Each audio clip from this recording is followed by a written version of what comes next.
So John, many people attribute John as being the author of Revelation, but it's not true. Jesus is the author of the book of Revelation, but John is the scribe. Okay, so that is very important. That is one reason that Revelation is such a blessing to people, because of who the author is. Now we know God inspired the entire Bible. Okay, every word is God breathed, but we know that the authors are human authors. Okay, but many times, if you just sort of read some of Paul's writings or some of the Gospels, what they would do is the author would narrate to a scribe, and the scribe would write down the words. And so you attribute the writing to a specific author. Okay, but in this case, we can attribute the entire book of Revelation to Jesus, the author, and we understand that John was the scribe, okay, of the author. Moving on, anyway, we might come back to that again in the future. Revelation 6, verse 12 and 13 and 14. I watched as he opened the sixth seal. Just take note, we pinpointing the sign. We pinpointing. So he says the sixth seal. Okay. There was a great earthquake. The sun turned black like sackcloth made of goat hair. The moon turned blood red. The stars in the sky fell to the earth as late figs drop from the fig tree shaken by a strong wind.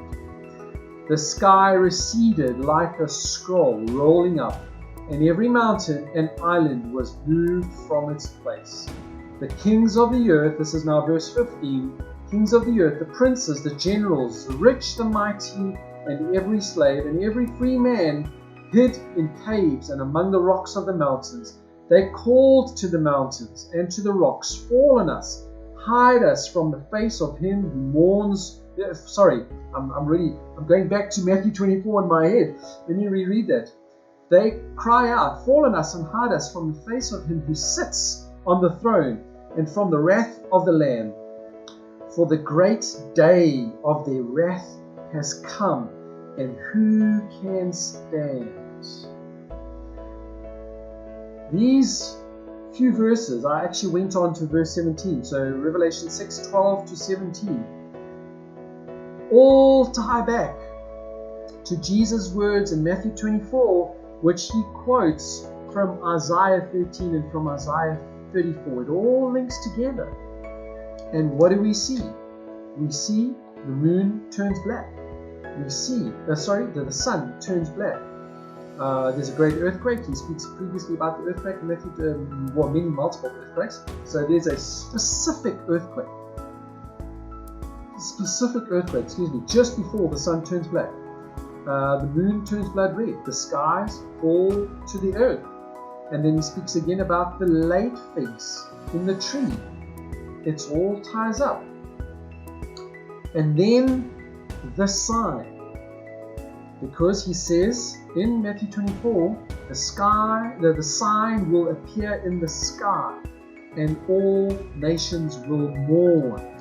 So here he is, the sky receded like a scroll rolling up, and every mountain and island was moved from its place.